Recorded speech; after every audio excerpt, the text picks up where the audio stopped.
I think very often when people refer to being stuck, or maybe this is certainly my own experience, and I've talked about it enough with friends, some of whom are writers, some of whom are other kinds of artists, some of whom do other things with their lives.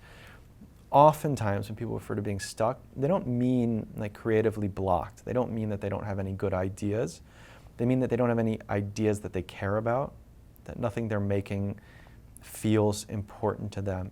When you don't care about something, you just don't do a good job with it. You know, maybe you can for a while. It's possible to fake it for a bit, or it's possible to have, you know, incentives to do things, like I have a deadline, or my boss is gonna be looking over my shoulder if I don't do this. But for most of us, we do our best work when we care about it. So, you know, when I teach, if a student will say something to me like, I really love this, but I know it's not gonna be a good book. Or I actually have a friend who also teaches, who was telling me about an experience he had where a student came up to him and said, I wrote all these notes for this book I wanna write, but I find that I never write the book. I just really love working on the notes for the book. And my friend's advice was, well, probably the notes are your book. If that's what you love and that's what you're drawn to and your imagination wants to go there, then just let it go there. You know, the worst that can happen is it's a book that will be for nobody but you. But that is actually a much better fate than writing a book that lots of people like that isn't for you. When something draws my attention, when something feels important or even just pleasurable to me, I work on it, even if it's off the track, even if I'm already this, 60% of the way into what I thought was the book I was going to write. If I suddenly find that one of the little voices in it is appealing to me more than it ought to, this thing that the person I thought was a side character is suddenly like elbowing into the middle of the room and just wants to stay there and wants to be the center of attention, I will make that character the center of attention,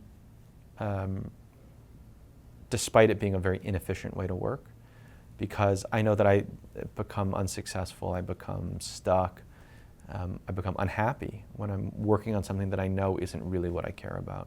The most successful students I've had, the ones who have published books, are the ones who have actually had to change midway through long projects.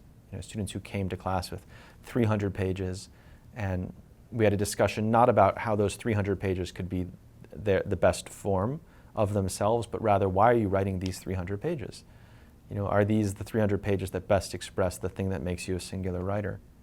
You are a writer in this way. Here's the thing about you that is different than other people. Here are the things about your experience or your voice, your imagination, your fluency, whatever it is. Like, each writer has something that makes him or her singular, and we tend I try to guide the feedback toward like repeated examinations of the question, what makes you singular?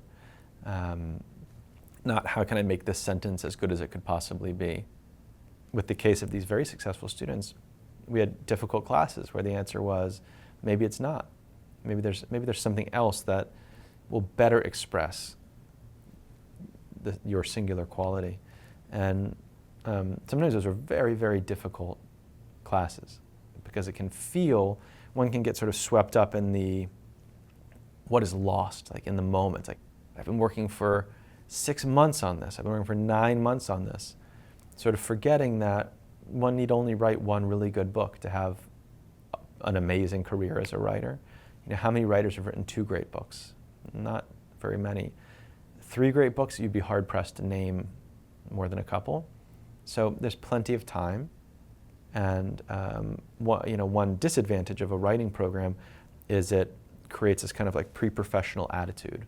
Like, you go to a writing program so that you can get an agent, so that you can get a publisher, so that you can be a published writer, so that as if there's this long string of cause and effects that you want to like be on as quickly as possible, as opposed to like this extremely long process, which is going to be inefficient and arduous and challenging in any number of ways, but that the goal at the end is not to make any one piece of writing as good as it can be, but to make yourself the writer who doesn't stop.